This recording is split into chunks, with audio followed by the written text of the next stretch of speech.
Hello प्यारे बच्चों, कैसे हैं आप सब? बढ़िया। तो चलिए आज हम आप लोगों के लिए लेकर के आ गए हैं VBI ऑब्जेक्टिव का पार्ट 7।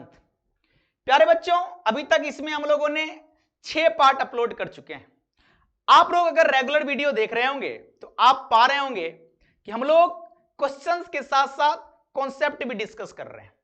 तो प्यारे बच्चों, आप लोगों से विनम्र निवेदन है कि आप लोग अपना प्यार दीजिए, ज्यादा बच्चों तक इस चैनल्स के बारे में आप लोग जानकारी दीजिए ताकि ज्यादा बच्चों का भला हो सके।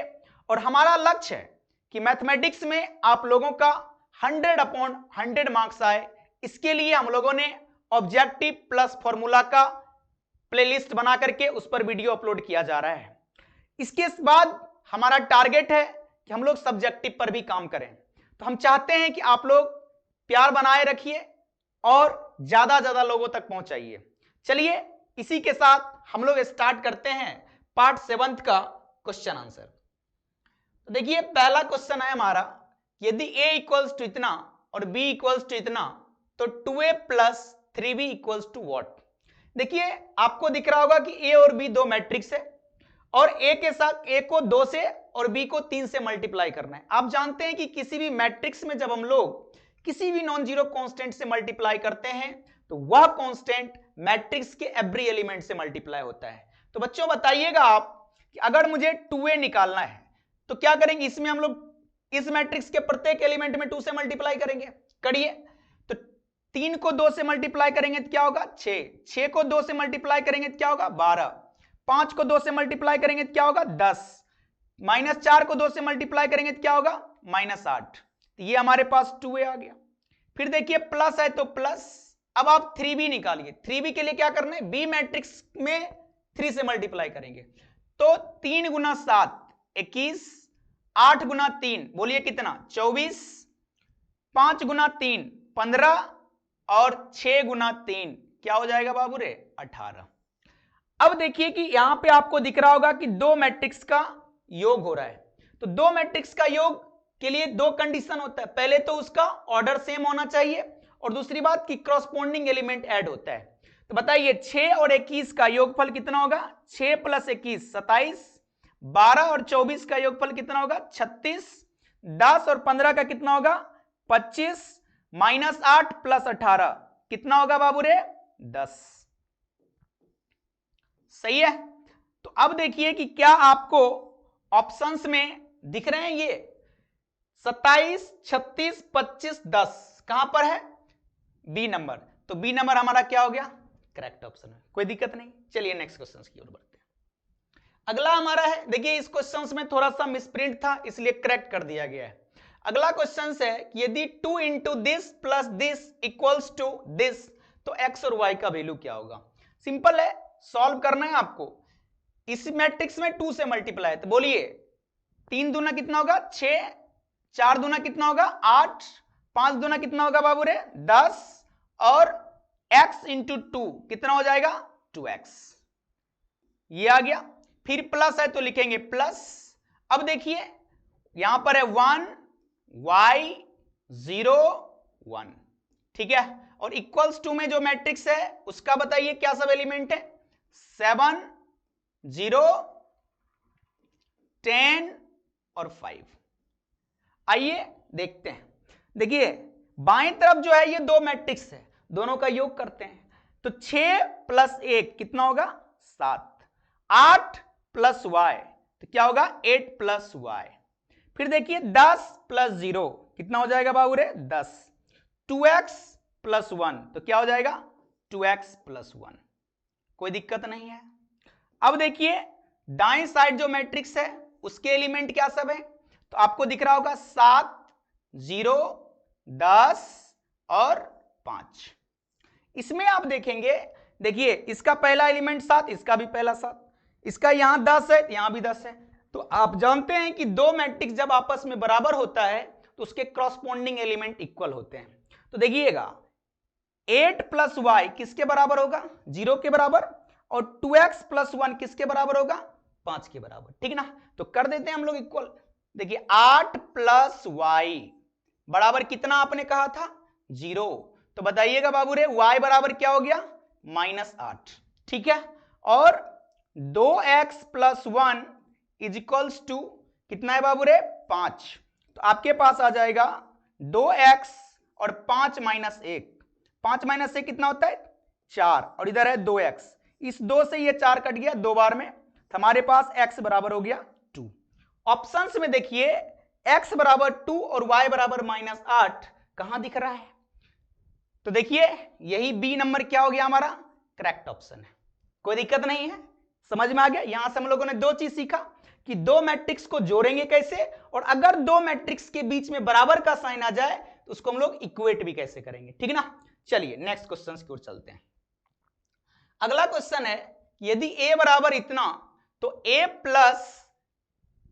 + a डैश का मतलब समझते ना परिवर्त, इंग्लिश में बोले तो ट्रांसपोज, बराबर है I2, तो अल्फा का क्या मान होगा।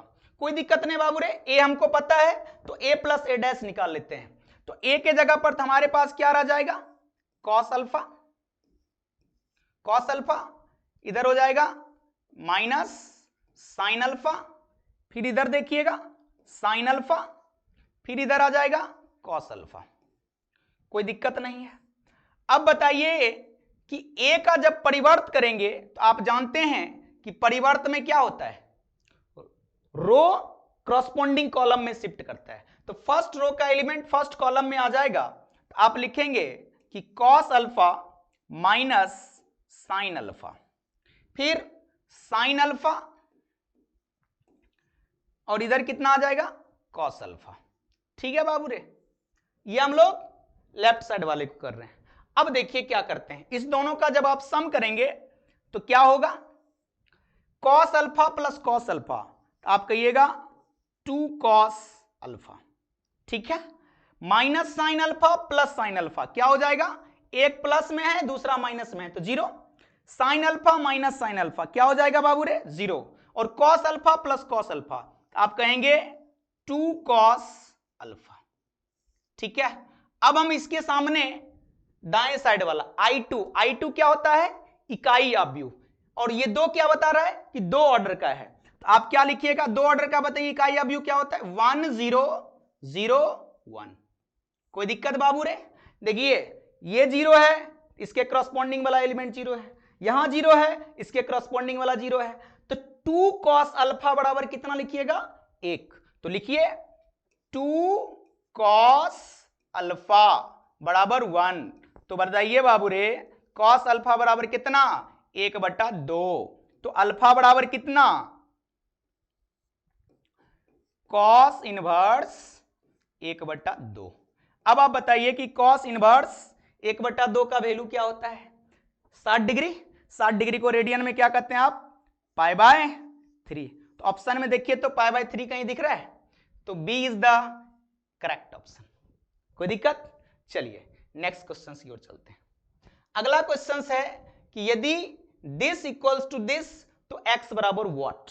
चलिए देखते हैं, ये दो मैट्रिक्स है दोनों का ऑर्डर सेम है तो क्रॉसपोंडिंग एलिमेंट इक्वल होगा, इसके क्रॉसपोंडिंग में कौन है ये और इसके क्रॉसपोंडिंग में कौन है ये।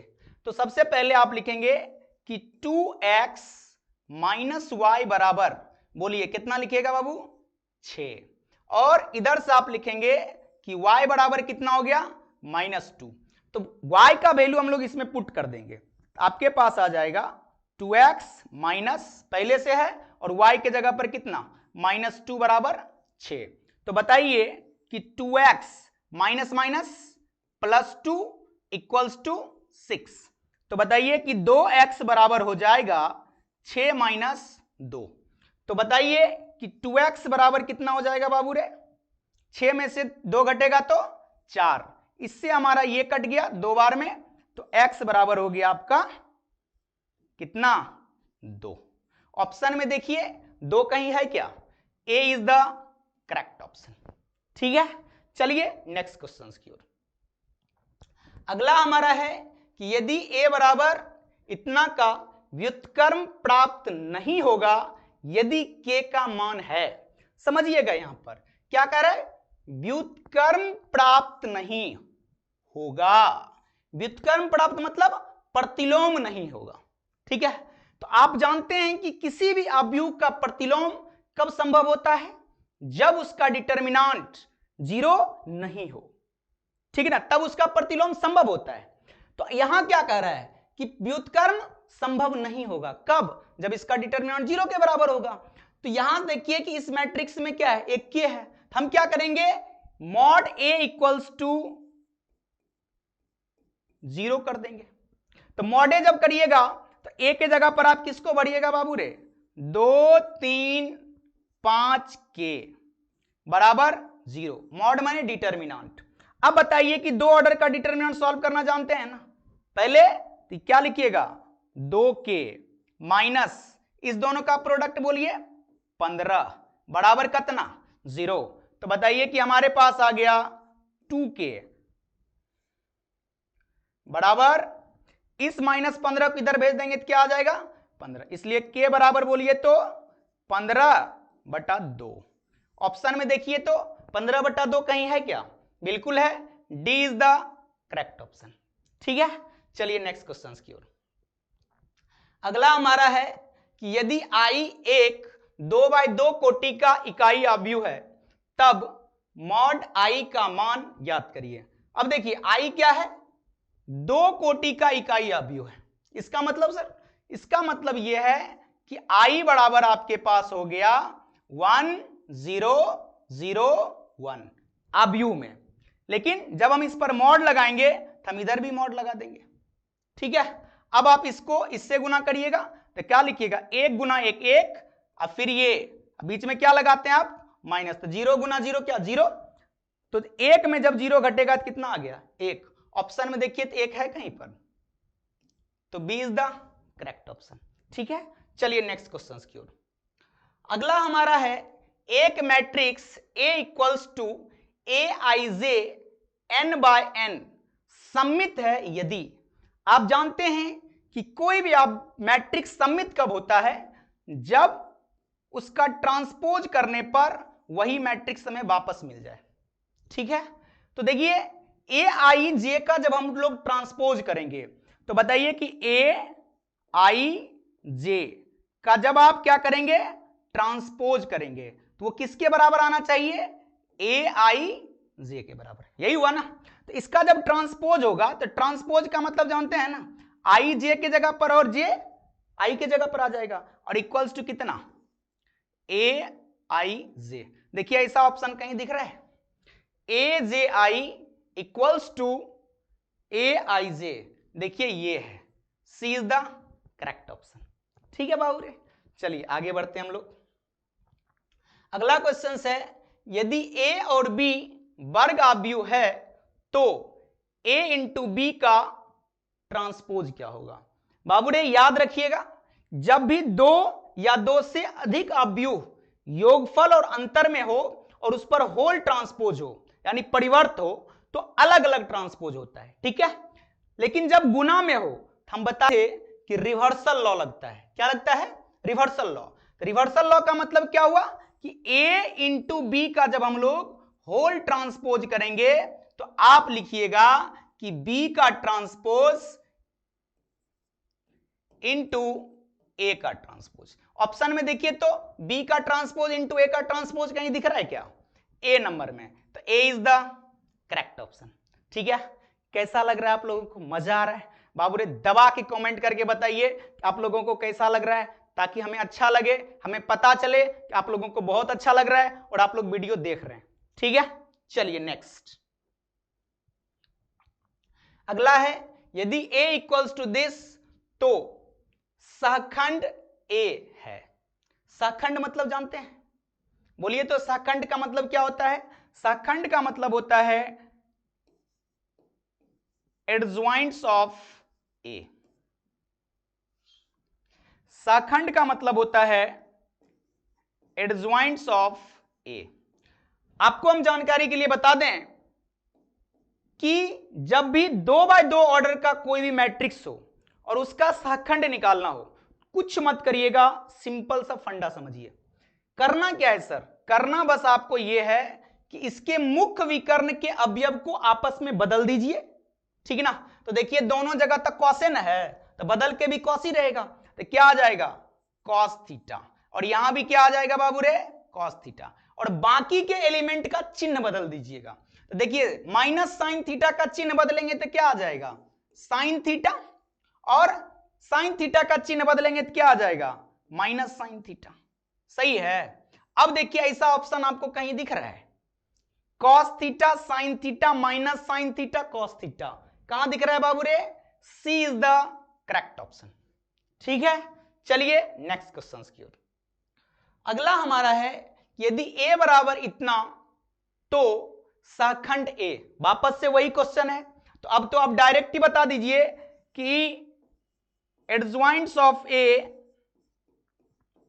बराबर क्या हो जाएगा, क्या करेंगे, मुख्य विकर्ण के अवयव को चेंज करिए। तो देखिए 1 और 1 ही है, तो ये तो 1 1 ही रह गया, बाकी का चिन्ह चेंज करेंगे तो 2 के जगह -2 और यहां भी 2 के जगह -2। ऑप्शन में देखिए तो कहीं पर है क्या ऐसा, कहां पर है, ए, तो ए इज द करेक्ट ऑप्शन।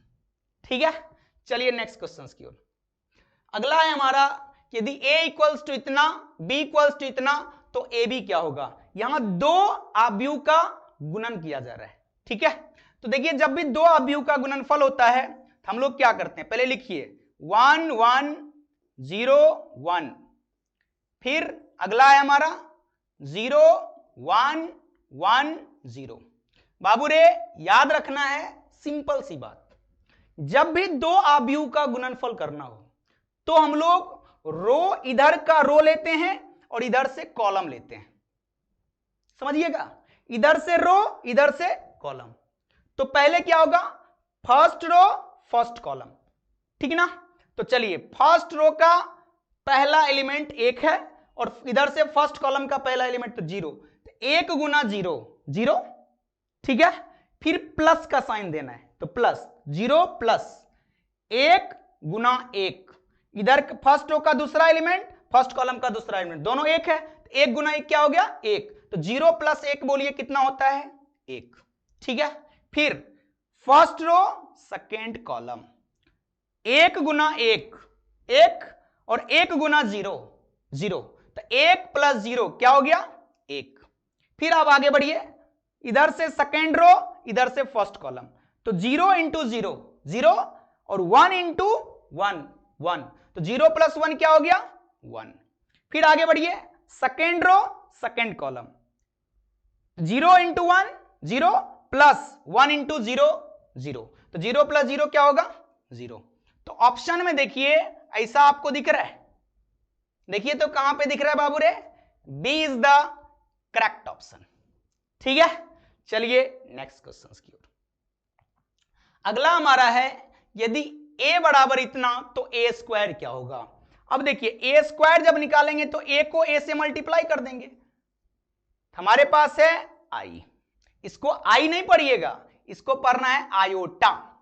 क्या पढ़िएगा आयोटा 0 0 आयोटा, ठीक है। और इसको फिर से हम लोग लिखेंगे आयोटा 0 0 आयोटा, ठीक है, कोई कष्ट नहीं। अब इसको गुना करिए, वापस से आपको अभी हम बताए थे कि दो मैट्रिक्स का गुणनफल जब करना हो तो इधर से रो और इधर से कॉलम चलता है ना। देखिए first row first column, iota into iota क्या कहिएगा आयोटा स्क्वायर, ठीक है। फिर 0 इंटू 0 तो 0 हो गया, iota square plus 0 0, sorry iota square plus 0 iota square हो गया।